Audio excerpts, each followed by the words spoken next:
हमें समाज को एकत्रित करने की, जो हम एकत्रित करने की कोशिश कर रहे हैं। अब यहाँ पर यह है कि बार्गेनिंग कंडीशन में आना बहुत जरूरी है।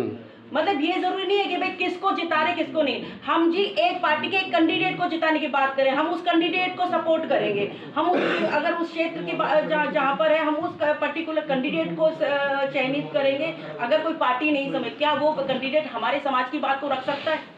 तो हम डेफिनेटली वर्क, अभी हम पार्टी हमारी नहीं, तो we should need to work as a bargaining condition.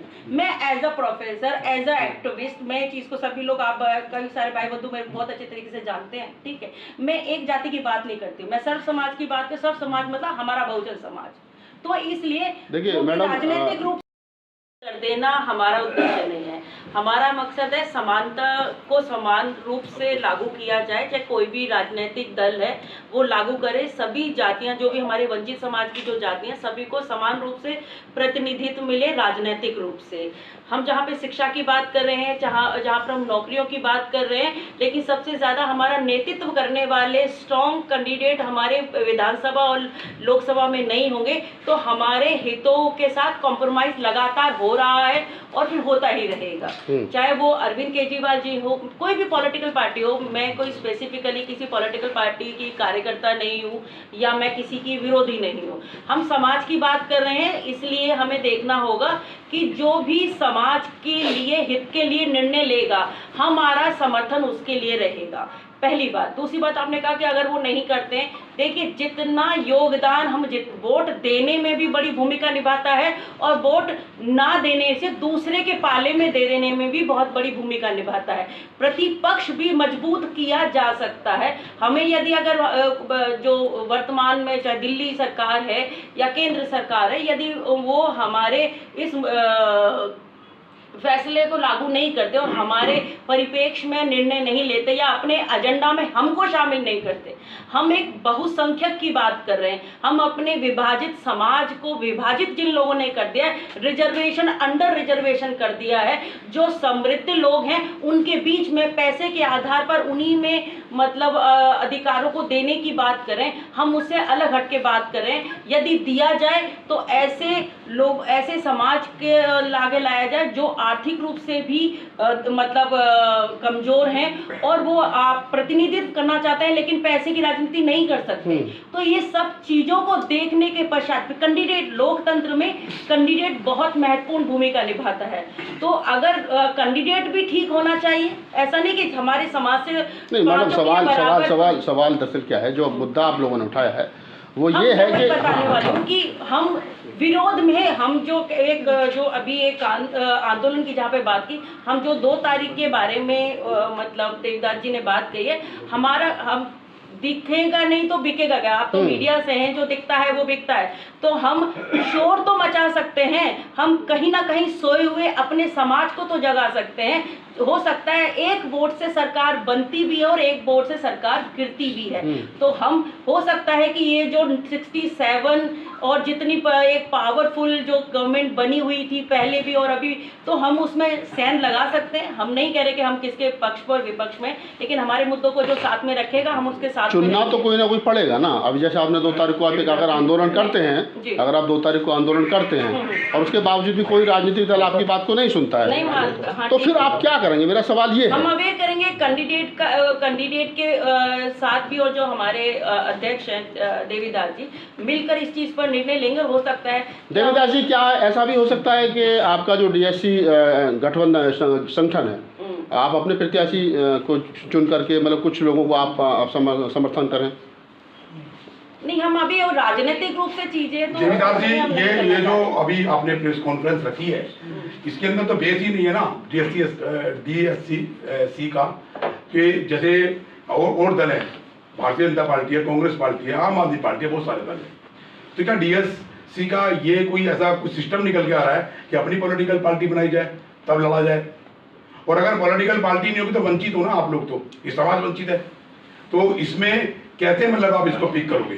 क्योंकि अगर पॉलिटिकल बेस नहीं है तो कोई बेस नहीं है, अगर पॉलिटिकल बेस है तो सब कुछ निकल के आएगा। तो इसके लिए करोगे कैसे? जैसे अभी हमारे पत्रकार भाई ने पूछा आपसे कि अभी आप करना क्या चाहते हो, इसके बाद अभी आप अभी इसके अंदर कोई हिस्सेदारी, भागीदारी रखोगे? और एक बात और मैं आपसे कहना चाहता हूँ, अगर पॉलिटिकल बेस नहीं है इस समाज का, जिसे हम अपना समाज कहते हैं, दलित समाज कहते हैं, और इसकी संख्या भी भारी है, तो फिर तो कुछ भी नहीं है। छोटा समाज जिनकी संख्या कम है वो सक्रिय है, सत्ता में बैठा हुआ है, तो कैसे मतलब आगे का रास्ता तुम निकल के लाओगे इन चीज के लिए? देखिए महाराज साहब, आपने जो सवाल किया है वो आपके अंदर की पीड़ा को साफ दर्शाता है। जैसा इन साहिबान ने सवाल किया है कि यदि कोई पॉलिटिकल पार्टी आपसे वार्ता नहीं करती तो क्या निर्णय?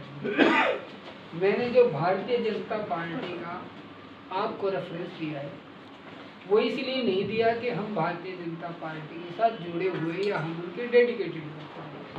हमने भारतीय जनता पार्टी का रेफरेंस आपसे इसलिए दिया है कि हरियाणा में जो सपोर्ट किया, हरियाणा में डीएससी जब इतनी ताकतवर थी कि उन्होंने सत्ता को बदल दिया, और जब सत्ता को और किसी को सत्ता में ला भी सकते हैं तो सत्ता से हटा भी सकते हैं। अभी बात हुई थी, एक वोट की भी बड़ी वैल्यू होती है। राजस्थान से सीपी जोशी होते थे, एक वोट से चुनाव आ रहे थे, वो मुख्यमंत्री पद के दावेदार।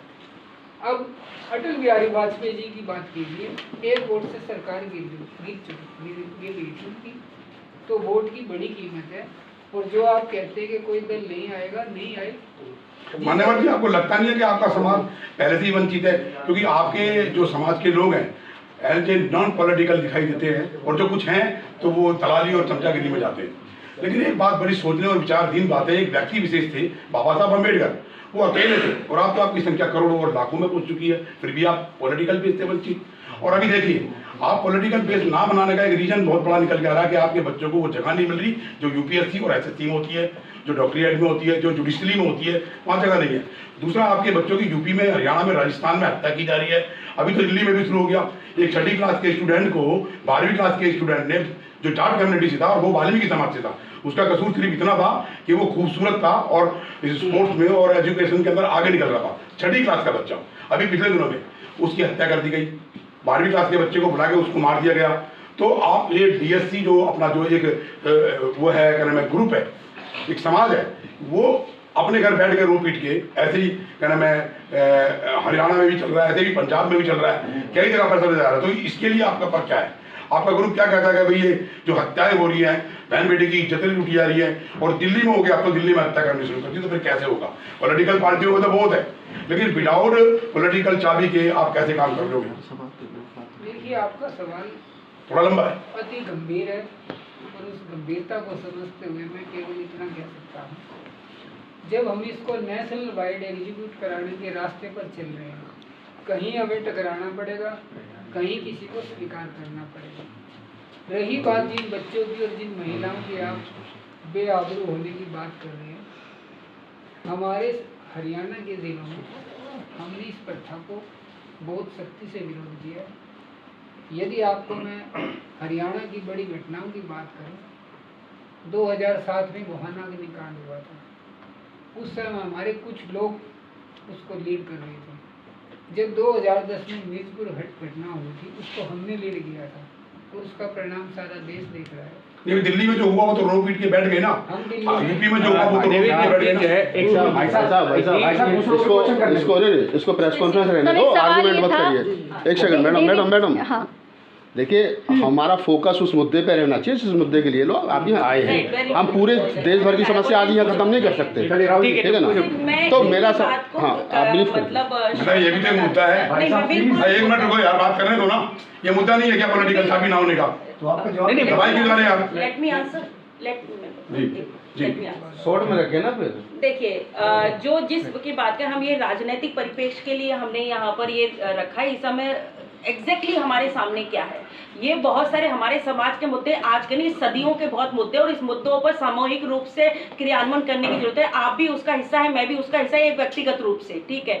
और बात यहाँ पे एक वाल्मीकि समाज की बात नहीं है, बात है वंचित समाज की। जहाँ पे बाबा साहब अम्बेडकर की बात करी, अगर वो अपने महार समाज के लिए करते तो शायद हम लोगों के लिए कुछ नहीं होता। वो किसी एक समाज के परिप्रेक्ष्य नहीं है। आर्थिक रूप से जो वंचित समाज है, हमारी सबसे बड़ी विडंबना हमारी अर्थव्यवस्था के अंदर हमारी भागीदारी ना होना है। हमारी अर्थव्यवस्था के अंतर्गत हम आर्थिक रूप से कमजोर होना हमारी सबसे बड़ी पीड़ा है, इसलिए हम वो चीज़ें नहीं कर पाते हैं।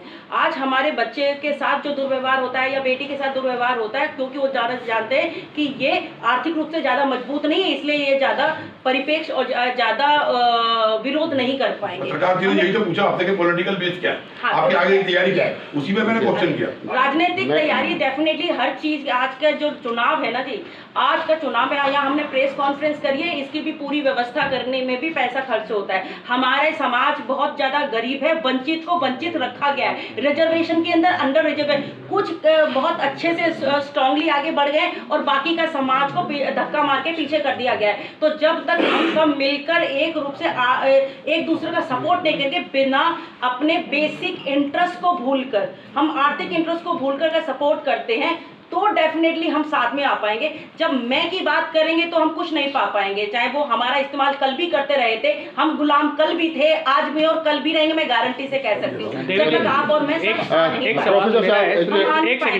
सवाल मेरा है, मैं कंप्लीट करूँ सर, कि वो हम राजनीतिक रूप से देखेंगे, क्योंकि हम आर्थिक रूप से मजबूत, आज राजनीति ना सस्ती नहीं रह गई है, आज राजनीति बड़ी महंगी हो गई है, कहीं पर भी जाना है वो महंगा हो गया है, कहीं पर भी चाय पिलानी है और पीनी है वो भी महंगी हो गई है, भूखे पेट भजन ना हो, गोपाला वाली बात है। तो हमें ये चीज को देखना पड़ेगा। अभी पहले हम डिमांड करें, पहले हम एंट्री लेंगे, मजबूती से एंट्री लेंगे और एंट्री मतलब अपने लोगों को भेजेंगे, फिर अपनी पार्टी के परिपेक्ष। हमारे सामने माननीय काशीराम जी ने एक बहुत बड़ी मतलब चीजें हमारे सामने रखी, अनफॉर्चुनेटली हम फेल्ड हैं, हमें वो चीजें नहीं हो पाई मजबूती से, हमें वापस से उसको रीजनरेट करने की जरूरत है, उसके अंदर जान फूंकने की जरूरत है, हमें समाज को एकत्रित करने की, जो हम एकत्रित करने की कोशिश कर रहे हैं। अब यहाँ पर यह है कि बार्गेनिंग कंडीशन में आना बहुत जरूरी है, मतलब ये जरूरी नहीं है कि भाई किसको जिता रहे किसको नहीं, हम जी एक पार्टी के एक कैंडिडेट को जिताने की बात करें, हम उस कैंडिडेट को सपोर्ट करेंगे, हम उस अगर उस क्षेत्र की जहाँ पर है हम उस पर्टिकुलर कैंडिडेट को चयनित करेंगे। अगर कोई पार्टी नहीं समझ, क्या वो कैंडिडेट हमारे समाज की बात को रख सकता है?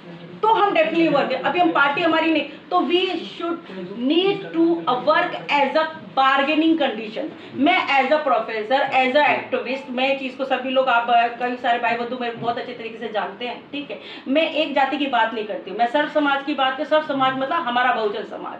तो इसलिए देखिए मैडम, राजनीतिक रूप से अभी होगा, हम उसमें एक सवाल मैं बात को कंप्लीट कर देता हूं। एक मिनट, बहुत आपने बहुत सारे सवाल पूछ लिए, कुछ और को भी मौका देते हैं। भाई साहब आगे आगे पूछो, पीछे से पूछो। अरे खड़े हैं ना उधर, आगे क्या एक सवाल ये है मेरा कि ये सवाल है मेरा कि हम मानते हैं कि ये समाज बहुत महत्वपूर्ण समाज है और इसकी ताकत है, और इस ताकत को इसने हरियाणा में भी दिखाया, जो आपने बताया 2007 से जो मूवमेंट चला वो हम आपका समझ रहे हैं, वो बहुत वाकई में काबिल तारीफ है। मेरा सवाल ये है कि वाल्मीकि समाज से अलग इसमें और कौन कौन से समाज है जिनको आप लेके चल रहे हैं, वो कौन से समाज है और उनके कौन कौन से लोग आपके साथ में हैं, और दिल्ली के अंदर उनकी क्या हिस्सेदारी की बात आप लोग कर रहे हैं? तो मैं चाहता हूं कि उस पर आप कोई बातचीत करें। आपका जो सवाल है, हाँ। मैं पहले अपनी पहचान आपको बता दूं, मैं डॉक्टर कश्मीर सिंह कुंडल पंजाब से हूँ, और जो सुप्रीम कोर्ट ऑफ इंडिया में लड़ाई लड़ी गई उसमें मैंने और हमारी जो टीम है उसने बहुत बड़ा जो काम किया। पहले तो बात जो आपकी बात में आपको एक संदर्भ से समझाता हूँ कि जैसे डीएससी की आप बात करते हैं, तो डीएससी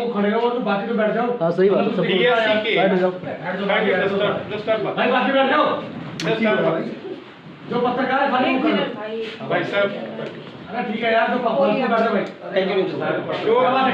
भाई, कोई पत्रकारी है, आराम से 2 मिनट बैठ जाओ। मैं आपको एक एग्जाम्पल से समझाने का यत्न करता हूँ। जैसे आपने बात की डीएससी में कौन कौन सी जातियाँ आती हैं। पहले तो आप ये समझ लें कि this is the class not caste, जो according to the constitution of India, इसके जो रिगार्डिंग जो फैसला आया है, इसके रिगार्डिंग ये फैसला है कि जो डीएससी में आती है वंचित जातियां, मतलब शेड्यूल्ड कास्ट में और शेड्यूल्ड ट्राइब्स में वंचित जातियां हैं जिनको प्रॉपर जो सर्विसेज में जितनी इनकी इनकी जो संख्या है, इनकी जो पॉपुलेशन है उसके अकॉर्डिंग, और जो इकोनॉमिकली बैकवर्ड है शेड्यूल्ड कास्ट में मैं आपको बता रहा हूँ, और शेड्यूल्ड ट्राइब्स जो पीछे लोग रह गए हैं उनको प्रॉपर हिस्सेदार नहीं मिली है, उन लोगों के लिए ये फैसला कॉन्स्टिट्यूशन बेंच ने दिया था 1 अगस्त 2024 में।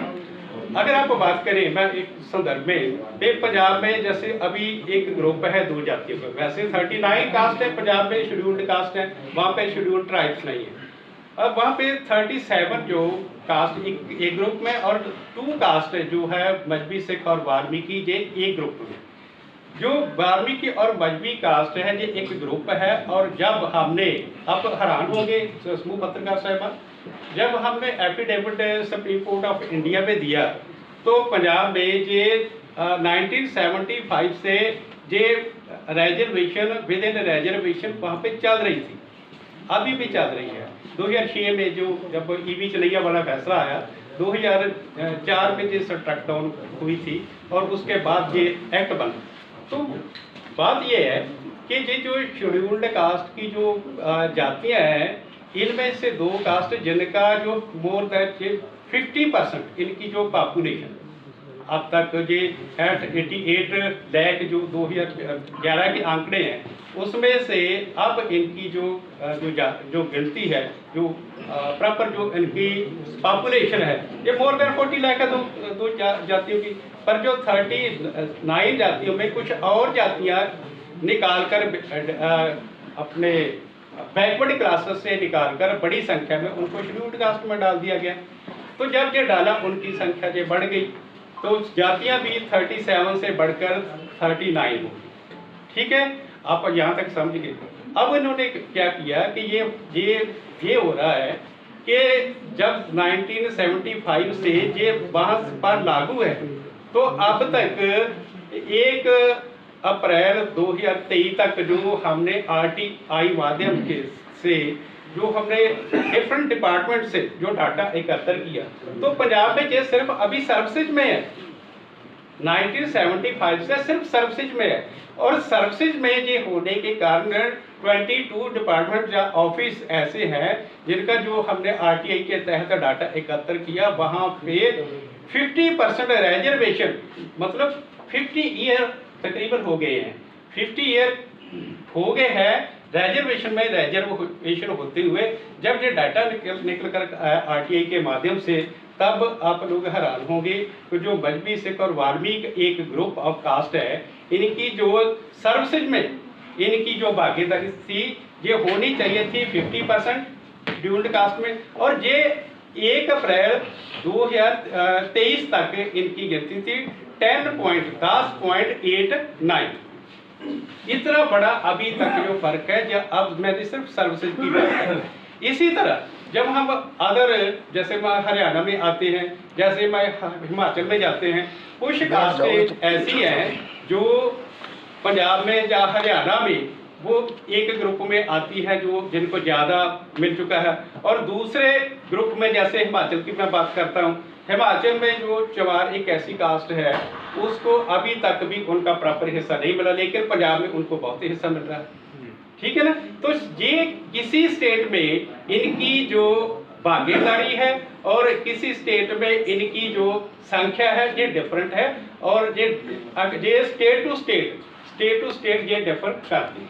सरदार जी, एक सवाल है कि आपने कहा कि कौन सी जाति मतलब आर्थिक आधार पे आगे निकल गई, क्या कोई डेटा है इस प्रकार का जिससे ये हो सके कि कौन ने, चमारों ने कितना खा लिया, वाल्मीकियों ने कितना खा लिया, अन्य मजबी सिखों ने कितना खा लिया, ये ऐसा कुछ ऐसा डेटा है? अभी आपको तो मैंने दिया डेटा मैंने डाटा की बात की है। ये आपने सिर्फ नौकरियों में बात की, आर्थिक आधार पे आप कैसे? मैंने आर्थिक आधार पे बोला नहीं, एजुकेशनल और सोशल जो इसका स्टैंडर्ड है उसके आधार पे ये इसका डाटा जो ये बनती है हर एक स्टेट की। ये हरियाणा का हो गया सर, ये सॉरी पंजाब का हो गया। पंजाब के आगे अगर पूरे देश में लागू करेंगे तो कैसे करेंगे? सभी स्टेट की बात ये करना चाह रहा हूँ कि जैसे अभी हमने ये मांग कर रहे हैं पूरे देश में कि जैसे अभी बिहार में जो जातिगत गणना हुई है, हम तो पूरे इंडिया में चाहते हैं कि जातिगत अगर गणना होगी तो फिर सारा जो सिनेरियो सामने निकल के आ जाएगा। पर जो शेड्यूल्ड कास्ट और शेड्यूल्ड ट्राइब पे है ये इनकी जातिगत गणना ऑलरेडी पहले से सभी जो स्टेट है उनके पास होती है।